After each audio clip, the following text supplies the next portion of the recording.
इमरान प्रतापगढ़ी, जिसे कांग्रेस ने खास मकसद से अपनी पार्टी में रखा है, उत्तर प्रदेश के प्रतापगढ़ में रहने वाला एक गरीब घर का लड़का जो बड़े बड़े नेताओं के पीछे हाथ बांधकर खड़े रहता है, शेरो शायरी करके पैसे कमाता है और उसके बाद कांग्रेस पार्टी उसे उठाकर राज्यसभा का सांसद बना देती है। इसलिए क्योंकि इमरान प्रतापगढ़ी से बीजेपी को रत्ती बराबर भी फर्क नहीं पड़ता। बीजेपी का इमरान प्रतापगढ़ी से कोई भी नुकसान नहीं होता है। फिर भी इमरान प्रतापगढ़ी जैसे शायर को आखिर क्यों कांग्रेस ने राज्यसभा का सांसद बनाया है और एक बड़े लेवल के नेता के तौर पर पेश कर रही है, क्योंकि कांग्रेस का मकसद है इमरान प्रतापगढ़ी के जरिए से भारत के 25 करोड़ मुसलमानों के अंदर से ओवैसी साहब की मोहब्बत को निकाल देना और देश भर में ओवैसी साहब की लोकप्रियता को खराब करना। जिस वक्त इमरान प्रतापगढ़ी शुभांकर मिश्रा के साथ पॉडकास्ट कर रहा था, उस वक्त तक कांग्रेस के 170 एमएलए कांग्रेस छोड़कर बीजेपी ज्वाइन कर चुके थे। ऐसी बड़ी बड़ी बातों का खुलासा आज की इस वीडियो में मैं करने वाला हूँ, तो इस वीडियो को अंत तक जरूर देखिएगा। इंशाल्लाह ये वीडियो अब हमेशा के लिए इमरान प्रतापगढ़ी के लिए काफी हो जाएगी, जब तक इमरान प्रतापगढ़ी ओवैसी साहब या एआईएमआईएम पर भाषण करेगा। क्या वो कह रही है कि आप घोषित गठबंधन से बाहर निकल आए हैं क्या? नहीं, इत्तेफाक रखता मैं तुम्हारी सियासत से। मैं तेरा अकबर बोल रहा हूँ। अस्सलामुअलैकुम वरहमतुल्लाहि वबरकातुहू। अल्लाह के नाम से शुरू जो बड़ा मेहरबान और निहायत रहम करने वाला है। मैं हूँ मोहम्मद हफीज अंसारी और आप देख रहे हैं द पॉलिटिकल। सबसे पहले आप कह रहे थे कि कांग्रेस तो म्यूजियम में रखने वाली पार्टी है। कांग्रेस पार्टी में दमखम नहीं रहा। कांग्रेस पार्टी में दमखम नहीं रहा। ये अभी 2 साल पहले कह रहे थे आप।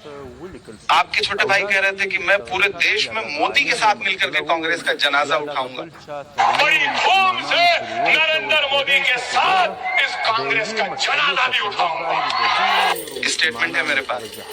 आप कह रहे थे कि राहुल भैया के बस का नहीं है अब भाजपा को हरा पाना। आज आप अलायंस करने के लिए अर्जी दे रहे हो। Hello, Moto. Motorola N60 Pro।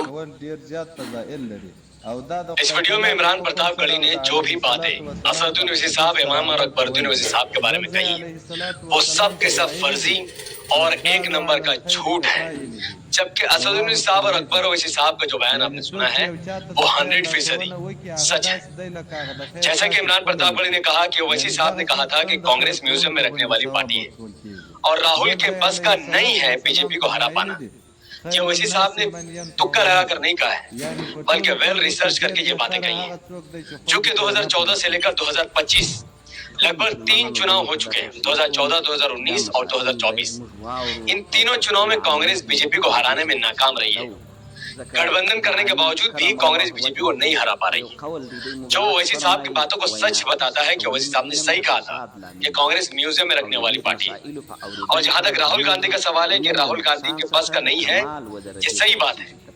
Rahul Gandhi Amethi से हार जाते हैं और वायनाड से जीत जाते हैं, क्योंकि अमेठी में कम मुसलमान और वायनाड में ज्यादा मुसलमान थे। ये इस बात को दर्शाता है कि राहुल गांधी को हिंदू समाज के लोग वोट नहीं कर रहे हैं। जहां मुस्लिम ज्यादा है वहीं राहुल गांधी जीत सकते हैं और हिंदू मेजोरिटी लोकसभा सीट में राहुल गांधी की जीत नामुमकिन है। तो ओवैसी साहब ने जब कहा कि राहुल के बस के नहीं है, तो ओवैसी साहब की ये बात एक बात बिल्कुल सच थी और इस वीडियो में मैंने आपको सबूत भी दे दिया है। दूसरा, अकबरुद्दीन ओवैसी साहब के बारे में जो इमरान प्रतापगढ़ी ने कहा कि मोदी के साथ मिलकर कांग्रेस का जनाजा उठाऊंगा, ये बातें निहायत ही झूठ है। अकबरुद्दीन ओवैसी साहब ने कभी भी ऐसा बयान नहीं दिया कि मोदी के साथ मिलकर कांग्रेस का जनाजा उठाऊंगा, ये झूठ बात है। जबकि अकबरुद्दीन ओवैसी साहब ने कहा था कि मोदी के साथ कांग्रेस का जनाजा भी उठाऊंगा, जो कि आप वीडियो में सुन चुके हैं।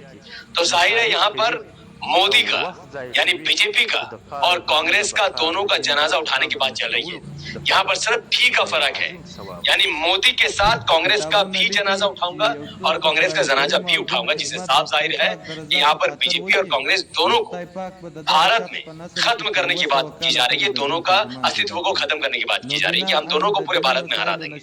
लेकिन इमरान प्रतापगढ़ी ने अकबरुद्दीन ओवैसी साहब के बारे में झूठ बोलते हुए कहा कि उन्होंने कहा मिलकर, मोदी के साथ मिलकर, और मैं चैलेंज करता हूं कि अकबरुद्दीन साहब को कोई ऐसा बयान आप निकाल कर दिखाइए जिसमें उन्होंने कहा हो कि मोदी के साथ मिलकर कांग्रेस का जनाजा उठाऊंगा, जबकि उन्होंने ऐसा कुछ नहीं कहा है। उन्होंने दोनों का जनाजा उठाने की बात की थी। चौथे नंबर पर उन्होंने कहा कि कांग्रेस के लोग दूसरे पार्टी में जाते हैं तो वो बुरी पार्टी है, और आपके लोग जब दूसरे पार्टी में जाते हैं, अब देखिए यहाँ पर कितना बड़ा खेल है।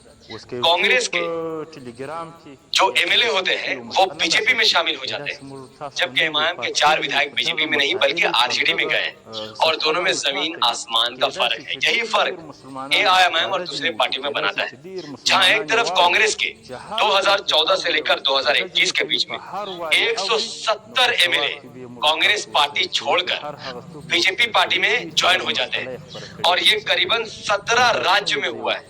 अब इमेजिन करो, 2014 से लेकर 2021 तक भारत के 17 राज्यों में, तेलंगाना, महाराष्ट्र, बिहार, यूपी, आसाम, मध्य प्रदेश, कर्नाटक सहित भारत के 17 राज्यों के कांग्रेस के 170 एमएलए कांग्रेस छोड़कर बीजेपी में शामिल हो गए, और इन राज्यों में बीजेपी की सरकार कांग्रेस के एमएलए की वजह से है। और ये बात इमरान प्रतापगढ़ी लोगों से छुपाता है, जबकि एमआईएम का आज तक कोई भी विधायक भारतीय जनता पार्टी में शामिल नहीं हुआ है। यही फर्क है कांग्रेस और यही फर्क है एआईएमआईएम। पांचवा झूठ इमरान प्रतापगढ़ी ने कहा कि अल्लाह रसूल का नाम लेकर ये लोग वोट मांगते हैं, जबकि असदुद्दीन ओवैसी साहब या अकबरुद्दीन ओवैसी साहब ने आज तक अल्लाह और रसूल का नाम लेकर किसी भी मुसलमानों से वोट की अपील नहीं की है। यानी साफ जाहिर है कि इमरान प्रतापगढ़ी एक झूठा इंसान है, जो असदुद्दीन ओवैसी साहब और अकबरुद्दीन ओवैसी साहब की शोहरत से जलता है, उनके एमपी और एमएलए बनने से जलता है। करोड़ों मुसलमानों के दिलों में जो ओवैसी साहब की मोहब्बत है, उससे उसको जलन होती है, और वो उस मोहब्बत को खत्म करने की कोशिश कर रहा है, जो कभी खत्म होने वाली नहीं है इंशाल्लाह। अब सबसे बड़ा सवाल, क्या इमरान प्रतापगढ़ी के राज्यसभा सांसद बनने में एआईएमआईएम का बहुत बड़ा हाथ है, जिसका इनकार इमरान प्रतापगढ़ी ने शुभांकर मिश्रा के साथ पॉडकास्ट करते हुए कहा कि उनको जरूरत नहीं थी, उनको नई जरूरत थी एमआईएम के समर्थन की। लेकिन सच ये है कि अगर एआईएमआईएम इमरान प्रतापगढ़ी का समर्थन नहीं करते तो आज इमरान प्रतापगढ़ी राज्यसभा का सांसद नहीं होता। सबूत, 5 जुलाई 2022 जब महाराष्ट्र की 6 राज्यसभा की सीटों पर चुनाव हो रहे थे, उसमें से एक सीट इमरान प्रतापगढ़ी को नॉमिनेट किया गया था कांग्रेस पार्टी की तरफ से। इमरान प्रतापगढ़ी को कुल 42, एकदम कम से कम 42 एमएलए वोटों की जरूरत थी, और कांग्रेस के पास उस वक्त 42 एमएलए